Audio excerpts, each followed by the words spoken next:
আমাৰ পৰিয়ালটো বহুত বিপদত পৰি আপোনালোকলৈ এই ভিডিঅ'টো শ্বেয়াৰ কৰিছোঁ। আমাৰ দেউতাই জাজি হেমা শৰ্মা কলেজত 18 বছৰ ধৰি খাটি আছিল আৰু কিন্তু শেষত প্ৰিন্সিপাল ছাৰে এটা ডাঙৰ ভুল কৰি আমাক বিপদৰ মুখলৈ ঠেলি দিলে।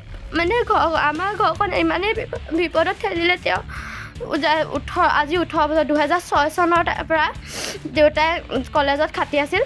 তেওঁক মানে 500 টকাৰ পৰা বৰ্তমান 2000 টকাত খাটি আছিল তেওঁ। তেনেহ'লে আপোনালোকে ভাবক আমাৰ ঘৰখন কিমান বিপদত, তেওঁ বিপদত পৰিও আমি এখন কলেজত দেউতা খাটি আছিল।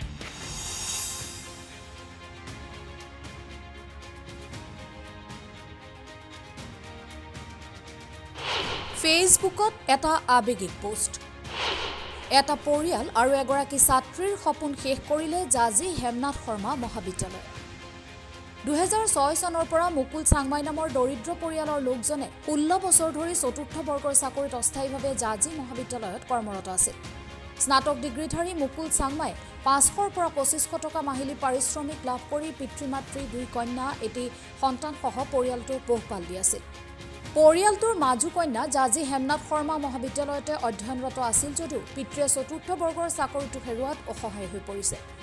ছাত্ৰীগৰাকীৰ সপোন আছিল ভালদৰে অধ্যয়ন কৰাৰ। পিতৃয়ে চাকৰিটো হেৰুৱাবলগীয়া হোৱাত অসহায় হৈ পৰিছে ছাত্ৰীগৰাকী। প্ৰধানমন্ত্ৰী আৱাস গৃহ অৰুণোদয় আঁচনিকে ধৰি চৰকাৰীভাৱে কোনো সুবিধা লাভ নকৰা পৰিয়ালটো ভাগি পৰিছে। 16 বছৰ ধৰি অস্থায়ীভাৱে চতুৰ্থ বৰ্গত কৰ্মৰত হৈ অৱশেষত নিযুক্তি লাভ নকৰাত ৰাজ্যৰ মুখ্যমন্ত্ৰীৰ হস্তক্ষেপ কামনা কৰিছে পৰিয়ালটোৱে।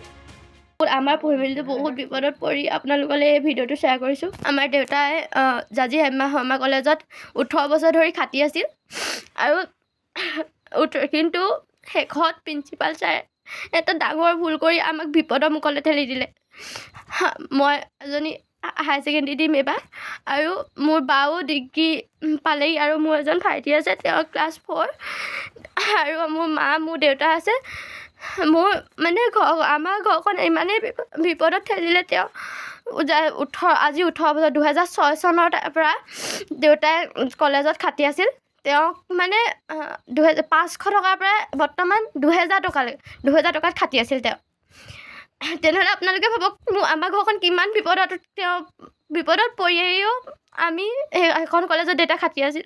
কিমান কষ্টৰে আমি চলিছিলোঁ, কিন্তু লাষ্টত কি কৰিলে তেওঁ প্ৰিন্সিপাল ছাৰে মোৰ পাপা গ্ৰেজুৱেশ্যন কমপ্লিট কৰিলে আৰু তেওঁ তথাপিও তাতে খাটি আছিল কেৱল এটা সৰু চাকৰি, গভৰ্ণমেণ্ট চাকৰিৰ কাৰণে।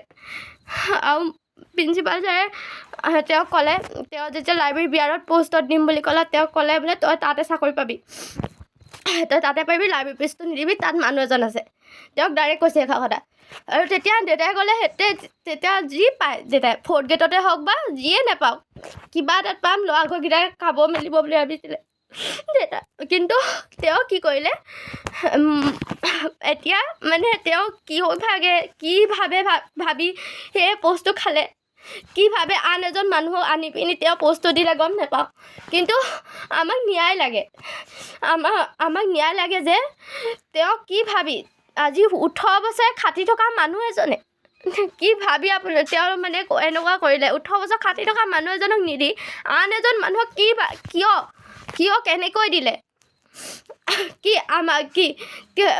মানে সেইজন মানুহে কিবা মানে কি কৰিছে আমি ভালকৈ গম পোৱা নাই।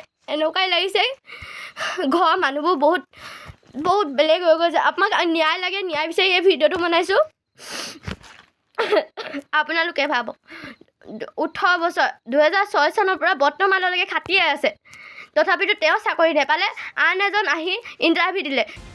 Bureau' report ভাৰতৱান।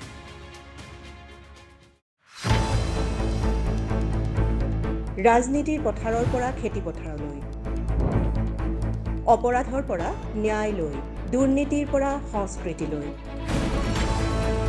প্ৰতিটো ক্ষণত সলনি হোৱা দেশৰ খবৰ আমাৰ দৃষ্টি। অসম, অৰুণাচল লগতে উত্তৰ পূৰ্বাঞ্চলৰ বিভিন্ন খবৰ আপোনাৰ হাতত। কেৱল ভাৰত ওৱানত।